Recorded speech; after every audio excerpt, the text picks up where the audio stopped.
ہو، کیونکہ خواجہ غریب نواز کو سرکار غوث پاک نے عطا فرمایا ہے، اور یہاں کے راجہ میرے خواجہ ہے۔ ہندوستان والوں کو آپ ہی تقسیم کرتے ہیں، آپ ہی جو کچھ بھی آپ کو سرکار غوث پاک سے ملا ہے وہ ہندوستان والوں کو سرکار خواجہ غریب نواز پیش فرماتے ہیں۔ شاعر کہتا ہے کہ خالی جھولی گر بھرنا ہو، آؤ چلو اجمیر چلیں، خالی جھولی گر بھرنا ہے، آؤ چلو اجمیر چلیں، آؤ چلو اجمیر چلیں، ارے میرے خواجہ بانٹ رہے ہیں، میرے خواجہ بانٹ رہے ہیں صدقہ غوث اعظم کا، میرے خواجہ بانٹ رہے ہیں صدقہ غوث اعظم کا، میرے خواجہ بانٹ رہے ہیں۔ اور جو صدق دل سے سرکار غوث پاک کے نام سے نیاز دلاتا ہے، ان کے نام سے توشہ شریف کی فاتحہ دلواتا ہے، کیونکہ یہ بہت ہی مشہور و معروف فاتحہ ہے، توشہ شریف کی فاتحہ ان کے نام سے بنایا جاتا ہے۔ ایک مقدس شیرینی ہے، مقدس حلوہ، بہت پاکیزگی کے ساتھ اسے بنایا جاتا ہے، پھر اس کی نیاز سرکار غوث پاک کی بارگاہ میں کی جاتی ہے۔ اس کی بہت بڑی فضیلت ہے، بتایا گیا ہے بندہ کسی بھی مصیبت میں مبتلا ہو، اگر صدق دل سے سرکار غوث پاک کے نام سے ختم قادریہ شریف کروا کر توشے پر نیاز دلائے، انشاءاللہ الرحمن سرکار غوث پاک کے صدقے وسیلے سے اس کی بلائیں ٹل جائیں گی اور بگڑا ہوا کام بن جائے گا، اس کے جائز مقاصد پورے ہو جائیں گے۔ شاعر کہتا ہے، اسی کو کہا ہے کہ جائز مقصد بھی پورا ہو اور بلائیں ٹل جائیں، جائز مقصد بھی پورا ہو اور بلائیں ٹل جائیں، جائز مقصد بھی پورا ہو اور بلائیں ٹل جائیں، اور بلائیں ٹل جائیں، ارے سچے دل سے مان لے جو بھی، سچے دل سے مان لے جو بھی توشہ غوث اعظم کا، سچے دل سے مان لے جو بھی توشہ غوث اعظم کا، ولیوں میں ہے سب سے اعلیٰ رتبہ غوث اعظم کا، اونچے اونچوں کی گردن پر تلوہ غوث اعظم کا۔ درود پاک اللہم صلی علی سیدنا مولانا محمد بارک وسلم، صلاۃ و سلام علیک یا رسول اللہ صلی اللہ علیہ وسلم۔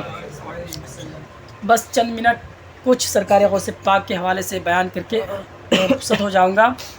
جس آیت کریمہ کی میں نے تلاوت کرنے کا شرف حاصل کیا ہے، اللہ تبارک و تعالیٰ نے اس میں 2 خزانوں کا ذکر فرمایا ہے۔ 2 خزانے وہ کیا ہیں؟ ایمان اور تقوی۔ اصل کیا ہے؟ ایمان، پھر اس کے بعد تقوی ہے، اس لیے پہلے ذکر ایمان کا ہوا پھر تقوی۔ یا ایھا الذین آمنوا، یا ایھا الذین آمنوا اتقوا اللہ، اے ایمان والو اللہ سے ڈرو، اے ایمان والو اللہ سے ڈرو۔ میں آپ کو یہ بتاؤں گا انشاءاللہ الرحمن کہ ولیوں سے محبت کرنے کا ہم کو صلہ کیا ملتا ہے، اس کا فائدہ کیا ہوتا ہے، ہماری کون سی مصیبت ان کے ذریعے دور ہوتی ہے، کس مصیبت میں وہ کام آتے ہیں۔ سب کی مصیبتوں میں نہیں، جو صدق دل سے یقین رکھتے ہیں، ان سے سچی عقیدت و محبت رکھتے ہیں، ان کے کام آتے ہیں۔ تو اسی آیت کریمہ کے حوالے سے اللہ تعالیٰ نے ان 2 خزانوں کا ذکر فرمایا ہے، ایمان اور تقوی۔ آپ کو پتہ ہے کہ شیطان ہمارا جو ہے شروعات سے دشمن رہا ہے، وہ ان دونوں خزانوں کا ہمیشہ چور رہتا ہے، ان دونوں خزانوں کو لوٹنے کی طرح کہیں کسی کی شکل میں کہیں کسی کی شکل میں آتا ہے، ہمارے ان خزانوں کو چرانے کے لیے۔ اعلیٰ حضرت فرماتے ہیں، سونا جنگل رات اندھیری چھائی بدلی کالی ہے، سونے والے جاگتے رہیو چوروں کی رکھوالی، کیونکہ شیطان اب اپنا رخ بدل کے آتا ہے۔ تو پھر بارگاہ رب العزت میں عرض کی گئی، اے مالک و مولا، کوئی ایسی تجوری بتا دے جس سے ہمارے ایمان اور عقیدے کی حفاظت ہو جائے، جس سے ہم اپنے ایمان اور عقیدے کو بچا لے جائیں، کیا کوئی ایسی تجوری ہے جس سے ہم اپنے ایمان و عقیدے کو محفوظ کر سکیں؟ اللہ فرماتا ہے گھبراؤ نہیں، آگے ارشاد فرماتا ہے وَكُونُوا مَعَ الصَّادِقِينَ، سچوں کے ساتھ ہو جاؤ، تمہارے ایمان کی حفاظت ہو جائے گی۔ اسی آیت کریمہ میں اس کا جواب، سچوں کے ساتھ ہو جاؤ، تمہارے ایمان و عقیدے کی حفاظت ہو جائے گی۔ اب سوال آتا ہے سچے کون ہیں؟ ہم کیسے جانیں؟ کہاں سے ان کو پہچانے؟ تو ہم پھر قرآن سے پوچھتے ہیں اے مالک مولا سچے کون ہیں؟ ان سچوں کی نشاندہی فرما دے۔ پہلے تو اللہ تبارک و تعالی سورہ فاتحہ میں ہم لوگوں سے اس طریقے سے دعا مانگنے کا ہم کو سلیقہ سکھاتا ہے، کیا؟ اہدنا الصراط المستقیم، اے اللہ ہمیں سیدھا راستہ چلا، صراط الذین انعمت علیہم، ان کا راستہ جن پر تو نے انعام و اکرام فرمایا ہے، یعنی ان کے راستے پر جب ہم چلیں گے تبھی سیدھے راستے پر چلیں گے۔ اور وہ لوگ کون ہیں جن پر اللہ تبارک و تعالیٰ نے انعام فرمایا ہے؟ صدیقین کون ہیں؟ صالحین کون ہیں جن کے ساتھ اللہ تبارک و تعالیٰ نے ہم کو ہونے کا حکم فرمایا ہے؟ تو اللہ تعالیٰ خود ہی ارشاد فرماتا ہے الذین انعم اللہ علیہم من النبیین والصدیقین والشہداء والصالحین، جن پر اللہ تبارک و تعالیٰ نے انعام فرمایا ہے، اکرام فرمایا ہے، وہ کوئی اور نہیں ہے، وہ نبیین کی جماعت ہے، صدیقین کی جماعت ہے، شہداء کی جماعت ہے، صالحین کی جماعت ہے، یعنی ان چار گروہوں کی جماعت ہے۔ ان کے ساتھ ہو جاؤ گے تمہارے ایمان و عقیدے کی حفاظت ہو جائے گی۔ پھر صحابہ کرام، ایک حدیث پاک اسی کے زمرے میں عرض کر دوں، سرکار دو عالم صلی اللہ علیہ وسلم نے ارشاد فرمایا ستفترق امتی 73 ملتا کلہم فی النار الا ملتا واحدہ، ان قریب میری امت 73 فرقوں میں ڈیوائڈ ہو جائے گی، سارے فرقے جہنم میں جائیں گے، ایک فرقہ جنتی ہوگا۔ کیا فرمایا آقا نے؟ ایک فرقہ جنتی ہوگا۔ صحابہ اکرام نے عرض کی ما ہی یا رسول اللہ علیہ الصلوۃ والسلام، وہ کون سا فرقہ ہے؟ اس کی نشاندہی فرما دے۔ آقا نے ارشاد فرمایا ما انا علیہ و صحابی، جس پر میں قائم ہوں اور میرے صحابہ قائم ہے، جس فرقے کو تم اس پر پانا، یعنی جس راستے پر میں ہوں میرے صحابہ ہیں، اس راستے پر جس کو بھی تم پانا وہی فرقہ جنتی ہوگا، وہی فرقہ ناجی ہے، وہی فرقہ نجات یافتہ ہے۔ تو ہم غور کرتے ہیں اور مسلک اعلیٰ حضرت میں اگر غور و فکر کرتے ہیں تو ہم کو صاف نظر آتا ہے کہ مسلک اعلیٰ حضرت ہی صحابہ اکرام کا مسلک ہے، مسلک اعلیٰ حضرت ہی امام اعظم ابو حنیفہ کا مسلک ہمیں نظر آتا ہے۔ تو پتہ چلا کہ اگر آج کے دور میں ہم نے مسلک اعلیٰ حضرت کا دامن مضبوطی سے تھام لیا تو ہم اور آپ صحابہ اکرام کے نقش قدم پر ہیں۔ بتانا یہ ہے کہ صحابہ جو ہے اولیاء اکرام سے محبت کا صلہ کیا ملتا ہے۔ ایک بہت ہی مشہور و معروف بزرگ ہیں، بہت ہی مشہور و معروف مناظر ہیں اور بہت ہی مشہور و معروف فن تفسیر کے عالم ہیں، امام فخر الدین رازی رحمۃ اللہ علیہ۔ آپ کا بہت بڑا نام ہے، آپ بہت بڑے امام تو ہیں، بہت بڑے عالم ہیں، لیکن آپ کی مصیبت کے وقت اگر کوئی کام آیا ہے تو آپ کے پیر کامل کام آئے۔ آپ کی نزا کا وقت آپ نے 12 واقعہ سنا ہوگا، لیکن بتانا یہ مقصود ہے کہ اولیاء اکرام کی محبت کا صلہ ہم کو کس انداز میں ملتا ہے، ان کا فائدہ کس وقت اور کس جگہ پر ہوتا ہے۔ آپ بہت ہی بڑے عالم ہیں، آپ کی نزا کا وقت قریب ہے، شیطان آ گیا اور اس نے کہا اے فخر الدین تم بہت بڑے مناظر ہو، تم نے بہت مناظر کیے ہیں، ذرا یہ بتاؤ کیا تم نے خدا کو پہچانا؟ خدا کی وحدانیت پر تم کوئی دلیل پیش کر سکتے ہو؟ آپ بہت بڑے عالم تھے، آپ نے دلیل پیش کی، اس مردود نے اسے رد کر دیا، آپ نے دوسری دلیل پیش کی، اس نے اس کو بھی رد کر دیا، یہاں تک کہ آپ نے بہت سی دلیلیں پیش فرمائی، لیکن وہ مردود معلم الملکوت رہ چکا تھا، فرشتوں کا بھی استاد رہ چکا تھا، اس نے ان سبوں کو رد کر دیا۔ آپ نزا کے پریشانی کے عالم میں ہے، وقت نزا ہے، بہت آپ حیران و پریشان ہیں، لیکن وہیں پر آپ کے پیر و مرشد کی نظر آپ پر پڑ جاتی۔ دیکھیے جو پیر کامل ہوتا ہے وہ اپنے مرید کے حال سے باخبر رہتا ہے کہ میرا مرید کس عالم میں ہے، کس مصیبت میں ہے۔ آپ کے پیر کامل حضرت نجم الدین کبریٰ رحمۃ اللہ تعالیٰ علیہ کہیں دور دراز مقام پر تشریف فرماتے، آپ نے اپنے مرید کو مشکل میں دیکھا اور نزا کے وقت میں دیکھا تو آپ نے فرمایا وہیں سے اے فخر الدین تو کیوں نہیں کہتا کہ میں بغیر دلیل کے خدا کو ایک مانتا ہوں۔ تو دیکھیے نزا کے عالم میں پیر کامل کام آئے، اس لیے اپنے پیروں سے سچی پکی عقیدت و محبت رکھیں۔ اور دوسری بات کہ اولیاء اکرام کی شان کیا ہوتی ہے، ان سے محبت کرنے کا صلہ کیا ہوتا ہے۔ میرے آقا ارشاد فرماتے ہیں کہ بنی اسرائیل میں ایک شخص تھا، اس نے 99 قتل کیے تھے، پھر وہ ایک راہب کے پاس گیا، کہا میں توبہ کرنا چاہتا ہوں، کیا میری توبہ قبول ہو سکتی ہے؟ راہب نے کہا تو نے 99 قتل کیے، تیری توبہ کہاں قبول ہو جائے گی؟ تو کہا اچھا جب میری توبہ قبول ہی نہ ہوگی تو میں کیوں نہ 100 پورے کر دوں۔ اس نے اس کو بھی قتل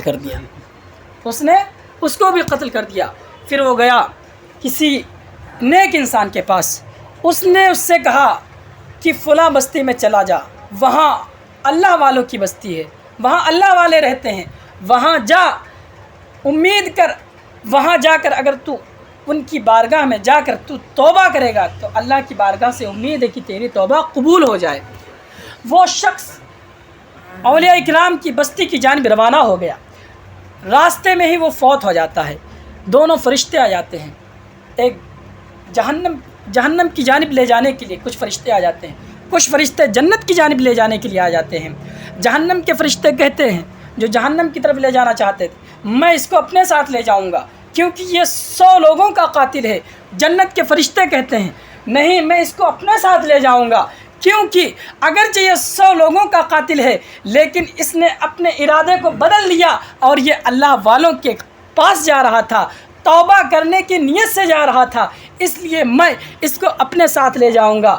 جب یہ مدعا اللہ کی بارگاہ میں پیش کیا گیا تو اللہ تبارک و تعالیٰ نے ارشاد فرمایا جھگڑنے اور لڑنے کی ضرورت نہیں ہے، اس جہاں سے یہ چلا تھا اس کی بستی سے اللہ والوں کی بستی کو تک ناپ لیا جائے، جس کے قریب ہوگا فرشتے، اگر یہ اپنی بستی کے قریب ہوگا تو جہنم کے فرشتے لے جائیں گے، اگر یہ اللہ والوں کی بستی کے قریب ہوگا تو جنت کے فرشتے لے جائیں گے۔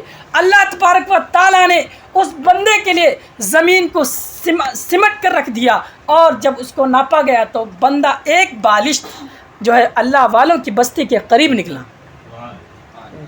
تو جنتی فرشتے اس کو اپنے ساتھ لے گئے۔ یہ صلہ ملا اللہ سے، اللہ کے ولیوں سے محبت کرنے کا، چونکہ یہ محفل پاک غوث پاک کی نسبت سے ہے۔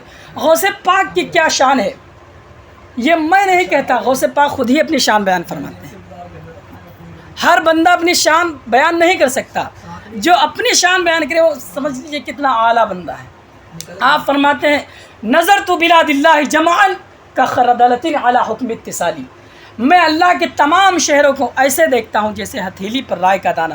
اور آپ فرماتے ہیں یہ دن، یہ رات، یہ ہفتے، یہ مہینے، یہ سال، یہ سیکنڈ، یہ منٹ میری اجازت کے بغیر بڑھتا نہیں ہے، میری اجازت کے بغیر بڑھتا نہیں۔ آپ فرماتے ہیں وما منہا دہور او شہور تمر و تنقضی الا اتالی، آپ فرماتے ہیں کہ دن دن نہیں ہوتا ہے، مہینہ مہینہ نہیں ہوتا ہے، سال سال نہیں ہوتا ہے، پہلے سال میرے پاس آتا ہے اور میرے پاس آ کر اپنے اندر ہونے والے سارے واقعات کو بتاتا ہے، پھر دن دن ہوتا ہے، ہفتہ ہفتہ ہوتا ہے، مہینہ مہینہ ہوتا ہے، سال سال آتا ہے۔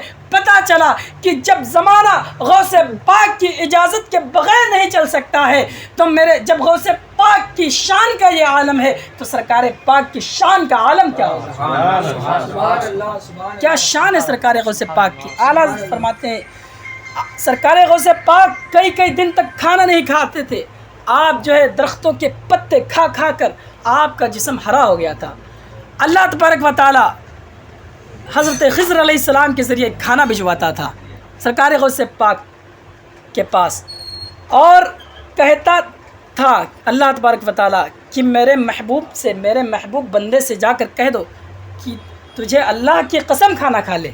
کیا شان ہے، یہ میں نہیں کہتا، اعلیٰ حضرت فرماتے ہیں قسمیں دے دے کر کھلاتا ہے پلاتا ہے تجھے، پیارا اللہ تیرا چاہنے والا تیرا، پیارا اللہ تیرا چاہنے والا تیرا، اور جب سرکار غوث پاک نے یہ اعلان کیا تھا قدمی ھذا علی رقبت کل ولی اللہ، جب اس اعلان کو سرکار خواجہ غریب نواز نے سنا، آپ اس وقت خراسان کی سرزمین پر عبادت میں مصروف تھے، آپ نے وہیں سے فرمایا بل علی عینی وراسی، اے میرے سرکار غوث پاک آپ کا قدم پاک میری گردن پر نہیں بلکہ میرے سر پر ہے، میری آنکھوں پر ہے۔ اور جب یہی پیغام سرکار حضور مفتی اعظم ہند تک پہنچا تو آپ نے مچل کر فرمایا یہ دل یہ جگر ہے، یہ آنکھیں یہ سر ہے، یہ دل یہ جگر ہے، یہ آنکھیں یہ سر ہے، جہاں چاہو رکھو قدم غوث اعظم، جہاں چاہو رکھو قدم غوث اعظم۔ تو سرکار غوث پاک کی بہت بڑی شان ہے جو بیان نہیں کی جا سکتی۔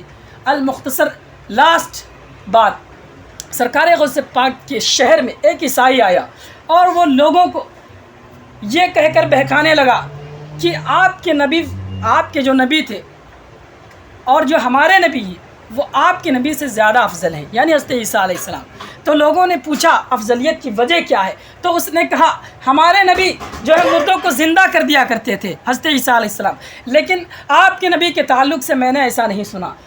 جب یہ خبر سرکار غوث پاک تک پہنچتی ہے آپ جلال میں آ جاتے ہیں۔ آپ نے فوراً اس عیسائی کو بلوایا اور کہا تو نے کیا کہا ہے؟ اس نے کہا کہ آپ کے نبی سے میرے نبی زیادہ افضل ہیں۔ کہا کس وجہ سے؟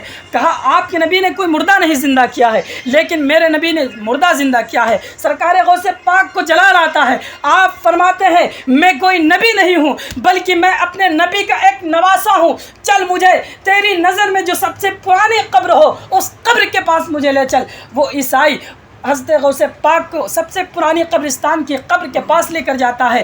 آپ نے فرمایا اگر یہ مردہ میں نے زندہ کر دیا کیا تو ایمان لے آئے گا؟ اس نے کہا بالکل لے آؤں گا۔ آپ فوراً اس قبر کے پاس پہنچے اور آپ نے یہاں تک فرمایا کہ تو مردے کو زندہ کرنے کی خالی بات کر رہا ہے، اگر تو کہے تو میں یہ بھی بتا دوں یہ کون سا شخص ہے اور یہ کیا کام کرتا تھا، اس کا پیشہ کیا تھا۔ اس نے کہا اس سے اچھی کیا بات ہے؟ آپ نے فرمایا کہ اس قبر میں جو لیٹا ہے وہ ایک گائک ہے، وہ گائک ہے، گویا ہے، تو کہے تو یہ گاتا ہوا اٹھے۔ آپ نے فرمایا یہ بتا کہ تیرے جو ہے نبی جب مردے کو زندہ کیا کرتے تھے تو اس سے پہلے کیا پڑھا کرتے تھے؟ اس نے کہا جب میرے نبی مردے کو زندہ کرتے تھے اس سے پہلے کہتے تھے قم باذن اللہ، اللہ کے حکم سے کھڑا ہو جا۔ آپ نے فوراً اس قبر کو ٹھوکر ماری اور فرمایا قم باذنی، میرے حکم سے کھڑا ہو جا۔ وہ فوراً مردہ گاتا ہوا کھڑا ہو جاتا ہے۔ سبحان اللہ، یہ شان ہے سرکار غوث پاک، بیان نہیں کیا جائے۔ اللہ تبارک و تعالیٰ کی بارگاہ میں دعا ہے کہ سرکار غوث پاک کا فیضان ہم سب پر تا قیامت جاری و ساری رکھے اور ہم سب کو سرکار غوث پاک کی سچی پکی عقیدت و محبت عطا فرمائے۔ توبہ استغفار استغفر اللہ ربی من کل ذنب و اتوب الیہ وما علینا الا البلاغ۔ السلام علیکم ورحمۃ اللہ وبرکاتہ۔ یا رسول اللہ۔